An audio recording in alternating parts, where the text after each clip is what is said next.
Attention famille, voici une fille qui a trompé son sugar daddy. Voilà toute sa famille qui sont en train de le supplier pour qu'il retire le sort qu'il a jeté sur elle. Histoire vraie, l'affaire se passe au Congo-Brazzaville. Voici la fille en question, Justine. Ce qui se passe, c'est qu'elle est tombée enceinte à l'âge de 16 ans. Elle est donc partie vivre avec celui qui l'avait engrossé en question. Et le monsieur était menuisier. Et bien que le monsieur n'avait pas beaucoup d'argent, il s'occupait très bien d'elle et de l'enfant.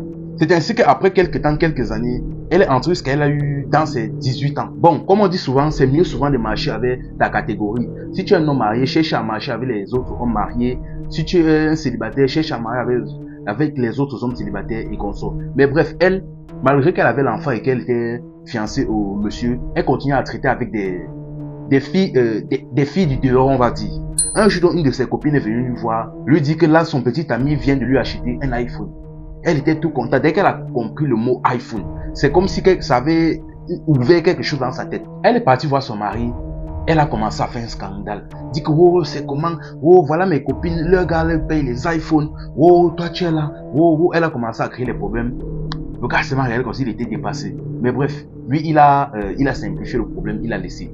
Quelques temps plus tard, la fille a commencé un peu à réfléchir dans sa tête. Elle a pris son bébé.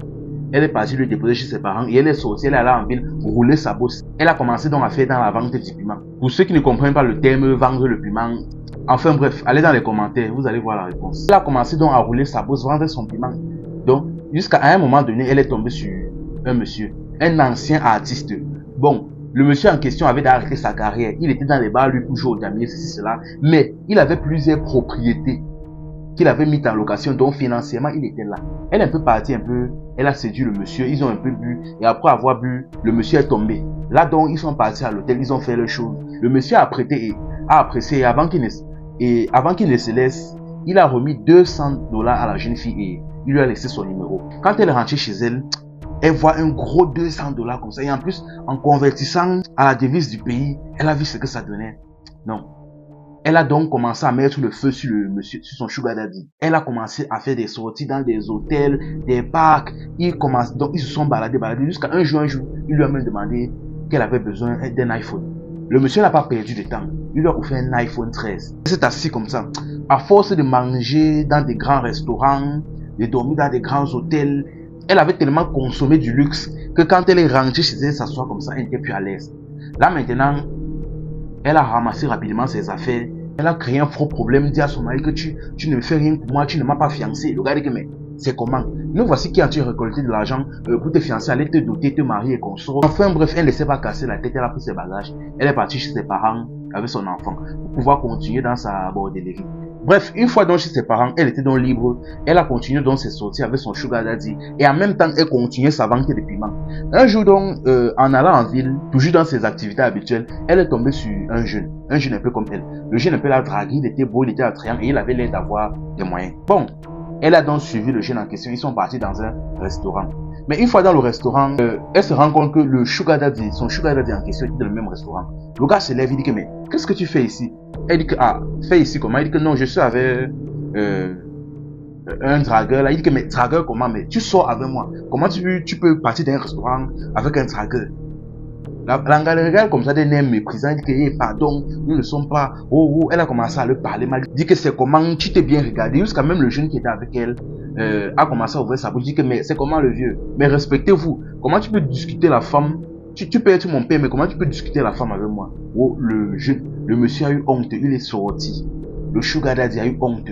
Il est sorti comme ça, avec toute la honte, le gourmand l'a subi. Il est sorti comme s'il est rentré chez lui. Elle a donc continué dans sa soirée avec le jeune en question et quelques temps plus tard, la fille reste chez elle comme ça. Un petit bouton d'abord est sorti sous. Waouh, les sugar daddy. Un petit bouton d'abord est sorti sur son pied. Elle a simplifié, c'était un bouton comme un autre, mais quelques temps plus tard, son pied a enflé. Elle n'avait même plus à marcher. Hey, la fille reste comme ça, elle regarde, elle dit que non, ce n'est rien, ça va guérir, elle veut mettre la pommade. Quelques temps plus tard, le cocolique commence à démanger. Elle gratte. Et c'est comme ça que quelques temps plus tard, son cocolique devient plus gros que pour un homme. Là maintenant, Elle n'arrivait même plus à s'élever ni à s'asseoir. Elle était couchée comme ça sur le lit, les jambes écartées, elle mettait le ventilateur. Là maintenant, elle a appelé toute sa famille. Sa famille est venue. On a d'abord appelé un médecin. Le médecin est arrivé à la maison, vu qu'elle n'arrivait pas à s'élever. Il a regardé l'affaire là, il a dit que non. Ça, c'est des fantaisies. C'est pas quelque chose qu'un docteur normal peut traiter. Ça c'est un truc mystique. Appeler des tradis praticiens et consorts. Il y a que qui peut traiter la maladie ici. La famille a donc écouté donc le conseil du médecin. On a appelé donc les tradis praticiens ont commencé à faire des va-et-vient dans la maison. Les tradis praticiens arrivent dans la maison, ils regardent, ils disent que non, on ne peut rien faire. Ils ont tous dit la même chose en fait. Que là c'est son sugar daddy qui a lancé ça. Qu'elle s'en va rapidement le voir pour qu'il retire ça.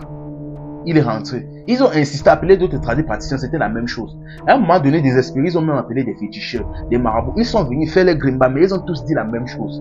Ça, c'est ce que son sugar daddy lui a lancé. Il n'y a que lui qui peut retirer ça.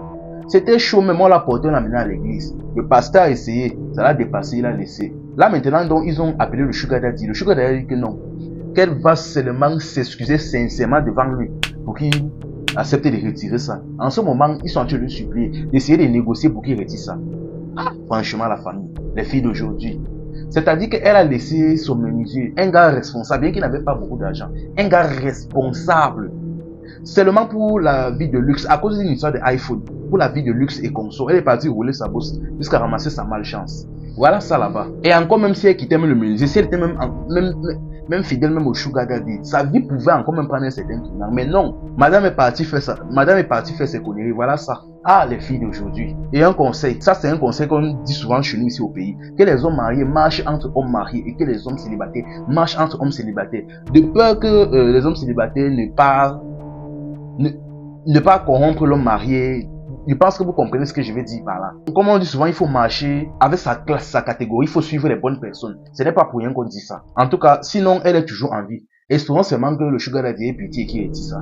Enfin bref, c'était info et amusement à la famille. Ici, on s'informe et on s'amuse.